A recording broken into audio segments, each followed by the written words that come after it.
The Elementary School Building Committee continues to meet, host public forums, and to put together ideas for a new school which will replace Elmwood.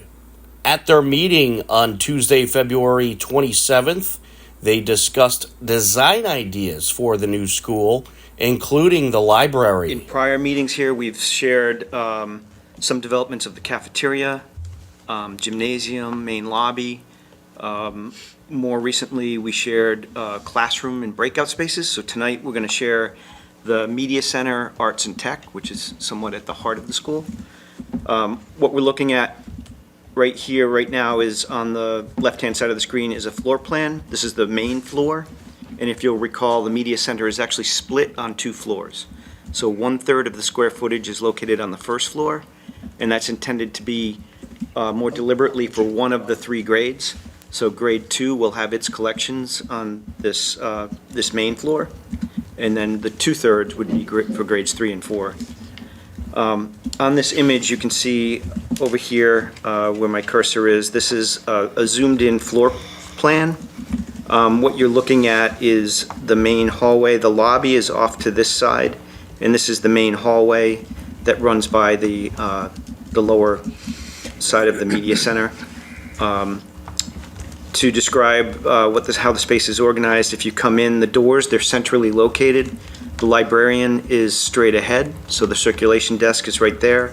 Off to one side, the right-hand side, is a teaching area for a full class.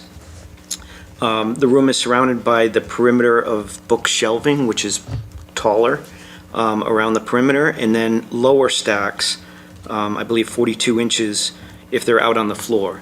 Anything out on the floor is intended to be entirely movable and not disrupt visibility throughout the space. So it helps create a little separation, but is easily supervisable.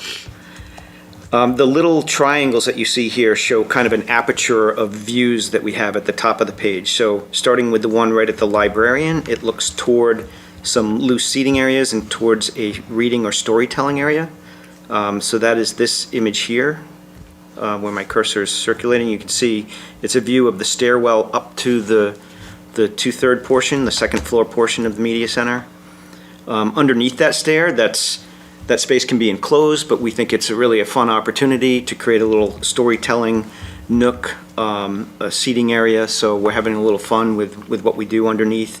Maybe pop a few windows out to the corridor, but definitely trying to make this a fun space and a functional space as well. These are just some inspiration examples. Actually, 5 books in the library, a lot of cows. So you can see just using natural themes, having fun with some of the furniture, having a modest level of built-ins, but making it age appropriate. It's fun. And certainly we can work, the graphics and imagery into the wall, into any of the woodwork that we have. Some of the furnishings that are shown here are kind of fun. It's soft seating, but it works in a lot of display of books or the easy access. One of the things we heard, particularly at the lowest grade levels, is there isn't really an efficiency we're looking for in what we call volumes or lining up books. The books really want to be face out, or a lot of them do, because a lot of the children select their books that way.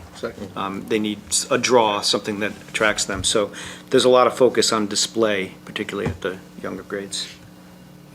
These are some more images that show, having fun with, on the left, just acoustic ceiling treatment that can take inspiration from woodlands. Some of the screens that we're talking about, where we want a little bit of separation within the space, both a little bit acoustically, but still maintain visibility. We can have fun with the patterns there, or just on the wall surfaces. This on the far right is an example of acoustic treatment. It can come in square panels, but it can come in hexagons too, and just a little bit of treatment takes something that's functional and makes it kind of fun. Be on the lookout for future ESBC meetings airing on HCAM and also ESBC public forums, where the community is encouraged to participate and give their input about the new school.